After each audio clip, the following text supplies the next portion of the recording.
आचार्य आर्य channel में स्वागत है आपका दोस्तों। उम्मीद करता हूँ बहुत अच्छे होंगे आप और धन्यवाद इतना प्यार देने के लिए। तो दोस्तों मैं आज लेके आया हूँ श्री गुरु सतीश थपड़ियाल जी के, जो कुंडलिनी और साधना के विचारक हैं। ठीक है, कुंडलिनी का हमारे जीवन में बहुत महत्व है, जिससे आप साधना परिपूर्ण कर सकते हैं। तो सुनते हैं इन्हीं की जवानी। जय श्री राधे। कैसे हो आप?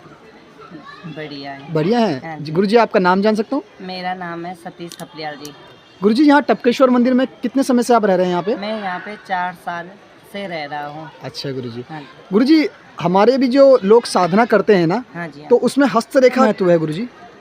हस्तरेखा का मतलब क्या होता है? हस्तरेखा का मतलब होता है हस्त शास्त्र के किसी व्यक्ति की हथेली पर मौजूद रेखाओं और निशानों के माध्यम से उनके अतीत और भविष्य के अनुसार लगाया जा सकता है। हथेली पर कहीं चिन्ह ही निशान के माध्यम से ही हस्तरेखा के बारे में ही भविष्य के बारे में बताया जाता है। जी, तो गुरु जी, जो लोग साधना वगैरह करते हैं उनकी हस्तरेखा काफ़ी महत्वपूर्ण होती है ये चीज़ें? जी जी, ये महत्वपूर्ण है। हस्तरेखा के ही महत्वपूर्ण होती है, क्योंकि किसी भी व्यक्ति की हथेली की रेखाओं में जो सूर्य और बुध ग्रह के नक्षत्र में ही कोई रेखा मिल जाती है, उसी को ही उन्हें अतीत फल मिलता है। जी, तो गुरु जी, हस्तरेखा में किसी किसी का वर्णन किया गया है कि मतलब साधना में कुछ लिखा, उनके साधक लिखा नहीं होता। जी जी। तो गलत होता है, किसी में आचमन लग जाता है, किसी में ग्रहण लगता है, किसी में मतलब अलग अलग तारे जो होते हैं लोग समझ नहीं पाते। जी जी, तो अलग अलग नक्षत्र ग्रहों के हिसाब से ही अलग अलग ताराएं लगाए जाते हैं। जी जी, जैसे होता है कि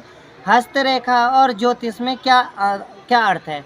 हस्तरेखा का मतलब होता है कि किसी भी हथेली के रेखा सूर्य पर्वत हो गए, मंगल पर्वत होते हैं, शुक्र पर्वत हो गया, इन पर्वतों पे कोई भी रेखा और निशान, कोई भी रेखाएं मिले, उसी को ही उनका ही भाग्य उदय माना जाता है। जैसे ज्योतिष है, ज्योतिष में ग्रह के नक्षत्र से ही ज्योतिष के बारे में बताया जाता है। जय श्री राम। जी जी जी। तो गुरुजी, अभी जो कोई लोग साधना वगैरह करते हैं जी। तो उनको कुंडली मनानी चाहिए अपनी? जी जी, कोई लोग ही साधना इसलिए भी करते हैं, वो अपने ही मौजूद बहुत और मान सम्मान भगवान के प्रति भाव रखने वाले व्यक्ति को ही प्रेरणा के कारण ही वो अपने भक्ति में ही भगवान को प्रेरणा माना जाता है। वही लोग शक्तिशाली और अद्भुत भरोसा करके ही अपना वो चला सकते हैं।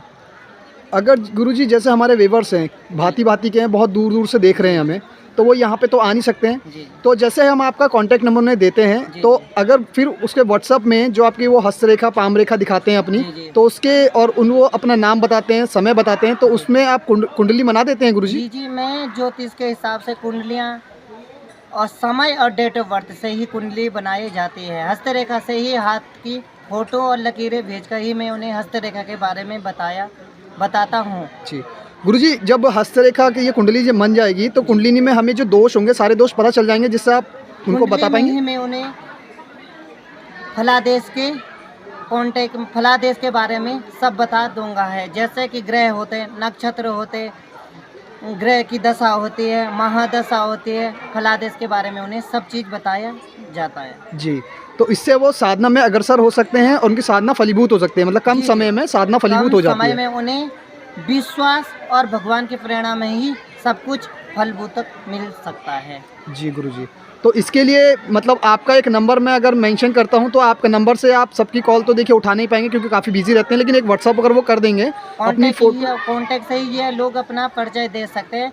फिर मैंने उन्हें ही कॉन्टैक्ट के परिचय से उन्हें फलादेश के बारे में, हस्तरेखा के बारे में ही बता देते हैं। जी गुरुजी, तो काफ़ी सारे मैंने यहाँ पे देखे हैं कि आप काफ़ी चीज़ करते हैं, जहाँ कुंडलिनी शक्ति, हस्तरेखा, वास्तु दोष, पितृदोष, ये सब कुछ जो जितने भी दोष हैं आप उस दोष का निवारण करते हैं। जी जी, उस दोष के बारे में बताता हूँ, फिर उन्हें ही बताता हूँ उस दोष के बारे में, फिर वो अपने हिसाब से अपनी पूजा पाठ और भक्ति में ही करवा देते हैं। जी, ताकि आपकी कोई भी जैसे उनकी ऊर्जा आकर्षित हो, छोटी छोटी बातों से उन्हें सोल्यूशन मिले। जी जी, तो गुरुजी, पितृदोष जो होता है ना, पितृदोष किस तरीके से निकलता है? ये पितृदोष होता है, कुंडली में ही पितृदोष बताया जाता है।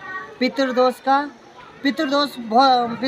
2-3 प्रकार का होता है। भांति भांति प्रकार के होते हैं। भांति प्रकार के पितृदोष भांति प्रकार के होते हैं, जिसमें कि एक पितृदोष उसे कहा जाता है जिसमें अपने से बुजुर्गों की किसी कारण से मन दुखने के कारण उन्हें पितृदोष भी कहा जाता है। जी, उनका दोष लगता है। जी जी गुरुजी। जी जी गुरुजी, अब इसके बारे में ठीक है, बहुत अच्छी आपने जानकारी दी है, लेकिन मैं आपसे ये कहना चाहूँगा, आप हमारे जो सहायता के जो हमारे व्यूअर्स हैं, जी। काफ़ी लोग परेशान और काफ़ी लोग बहुत इतने परेशान मानसिक चिंता हैं, में मानसिक रहते हैं। चिंता में हैं हाँ जी कि हम पे संपर्क कर रहे हैं, लेकिन हम आपके पास बड़ी मुश्किल से आए, बड़ी मुश्किल से आपने समय निकाला हमारे लिए। जी जी तो गुरुजी, मैं बस यही करूँगा कि मेरे व्यूअर्स जो जितने भी आपके पास आते हैं, कांटेक्ट करते हैं, तो आप उन्हें बिल्कुल देखिएगा, अच्छा रास्ता दिखाएंगे हम बिल्कुल, उन्हें, जी।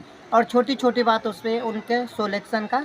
सॉल्यूशन देंगे आप। जी जी जी गुरुजी। जी गुरुजी, फिर से दोबारा नाम जान सकता हूँ मैं आपका? मेरा नाम सतीश थपलियाल है, मैं रुद्रप्रयाग का रहने वाला हूँ, मेरा जिला रुद्रप्रयाग है। जी। जी गुरुजी, तो फिर बहुत-बहुत धन्यवाद गुरुजी। देखिए गुरुजी कहाँ पे, किस जगह रहते हैं यहाँ पे, और ये है टपकेश्वर मंदिर, यहाँ पे गुरुजी का स्थल है, और यहाँ पे गुरुजी का घर बना रखा है यहाँ पे जो, और ये है देखिए, ये पूरा स्थल यहाँ पे बहुत प्यारा स्थल है, लोग बहुत दूर-दूर से आते हैं। ये देखिए कितने संख्या में लोग आते हैं। तो ये मैंने आपको कहने में बनाया था, जो मेरे व्यूअर्स हैं उनके कहने में मैंने बनाया था। तो अब धन्यवाद आपका बहुत-बहुत।